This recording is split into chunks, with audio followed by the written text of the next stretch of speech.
I told you guys if you stayed tuned, you'd be rewarded. So something just came out, and without further ado, I'm just going to play a piece of it right here. This is a website called Kerning Cultures. It's an Arabic podcast, an Arabic. Well, they do both English and Arabic language podcasts. They're reaching the Arabic world. And I was interviewed for this latest episode that was just released today. Well, it's February 4th.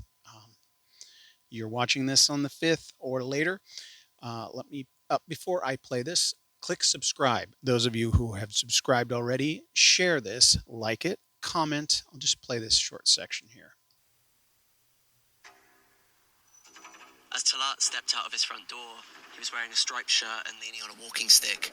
In the old days, he was known for his kind of trademark thick mustache, kind of like a walrus, but he shaved it off a few years back as a precaution, in case anyone recognized him. As he walked through the doorway that listed his apartment number next to a fake name, a young Armenian man called Sogomon Tetlerian was waiting for him, looking down at the street from the window of an apartment on the other side of the road. Sogomon knows this is it. This is the moment. This is Michael Gavlak. He's a movie producer working on a film about Sogomon Tetlerian. He grabs his gun, grabs his coat, heads out. I mean, he knew this was his duty, and so he had to get it right. This has to happen correctly. I can't get the wrong guy.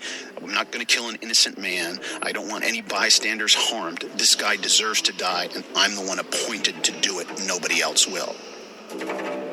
So he stays parallel on the other side of the street and accelerates on the other side of the street to get ahead of him. And then he crosses the street up in front of Talat so he can walk towards him. Because Sogomon wants to get a positive ID. And in a split second, Sogomon put the gun right under Talat's left ear and pulled the trigger.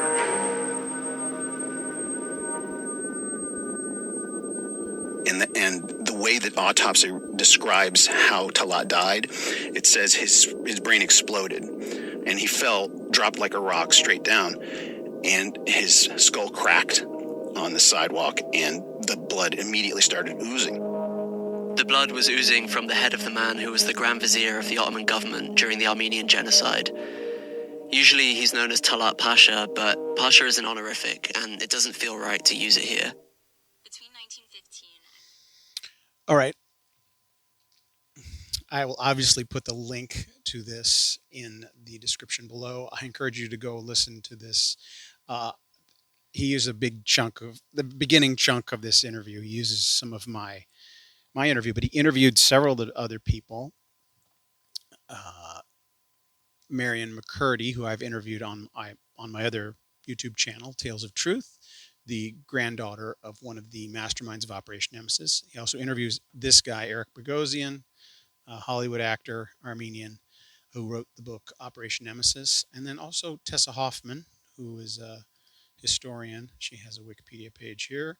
So I'm in good company in this interview. Go there. Even though there's a few minor details that are wrong. For example, he just mentioned toward the end there that Talat was the Grand Vizier during the Armenian genocide, which is not true. He was the Minister of the Interior, so he was directly responsible for the interior where all the people lived and giving the orders of what to do with them, such as massacre them. He later became, like in 1917, became the Grand Vizier. So he was already in power, and he just eventually assumed that title. All right, share this video. Those of you who are loyal listeners, hopefully this is satisfying to you. I knew this was coming up. I don't know if I've mentioned it before, but they said they were initially going to release it in December, but it's now February, so they put some work into it. It's great. It sounds really good. So it's worth a listen.